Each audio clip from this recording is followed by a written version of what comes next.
नमस्कार, मैं हूं विजय कुमार शुक्ल। आजकल दिल्ली में कोचिंग की आड़तियाँ खोले और यूपीएससी के शार्ट टाइम टेंडर लिए हुए कुछ मार साहब लोग कुछ न कुछ शगुफे छोड़ते रहते हैं।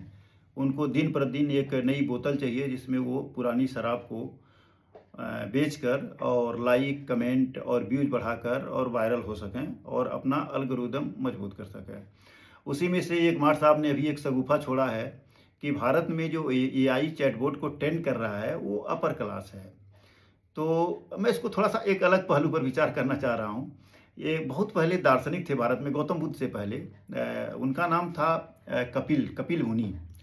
तो कपिल मुनि ने कहा कि ये दुनिया जो भी है, जो भी चीज़ें हैं, भौतिक चीज़ें हैं, जितनी भी चीज़ें बनी हुई हैं, सब एक संख्या है, एक डेटा है और एक डिजिट है।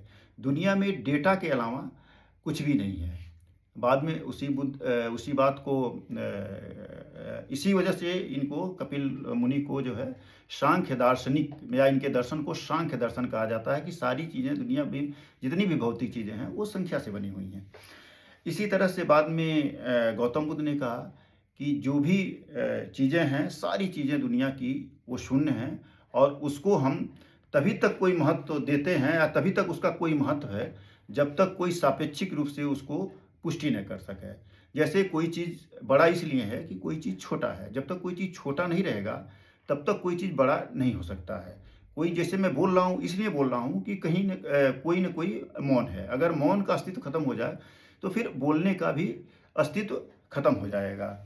तो गौतम बुद्ध ने कहा कि सारी चीज़ें शून्य हैं और ये फिजिक्स के सुपर पोजिशन जैसी है जहाँ एक होने और न होने की अपार संभावना है। इसीलिए गौतम बुद्ध ने चीज़ें प्रतिपल बदलती हैं और उन्होंने सारी चीज़ों को, दुनिया के सारी चीज़ों को कहा कि सब चीज़ें अनित्य हैं और एक डेटा को पकड़ के वो किसी बिंदु पर पहुंचते हैं। इसलिए गौतम बुद्ध को महाविभाष भी कहा गया है कि जिसका मतलब हुआ कि महाचिकित्सक है।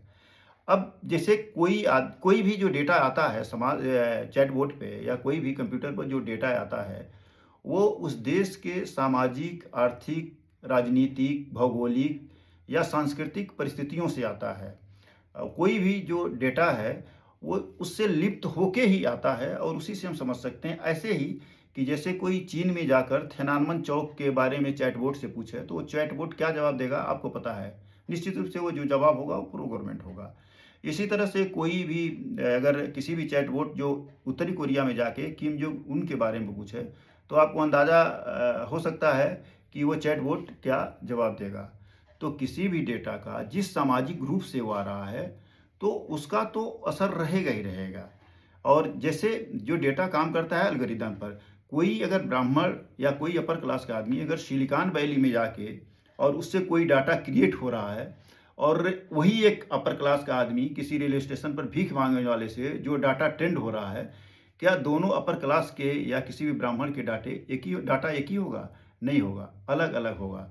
तो इसीलिए मैं ये कहना चाहता हूँ कि मार साहब लोग एक माया फैला रहे हैं और इस माया से बचने की ज़रूरत है और निश्चित रूप से ये लोग अपना एल्गोरिदम मजबूत करके और अपना लाइक, कमेंट बढ़ाकर ये तो अपना आर्थिक स्थिति मजबूत कर रहे हैं, लेकिन समाज में एक किस्म का जहर घोल रहे हैं जो किसी भी समाज के लिए आगे चल के बहुत भारी पड़ेगा।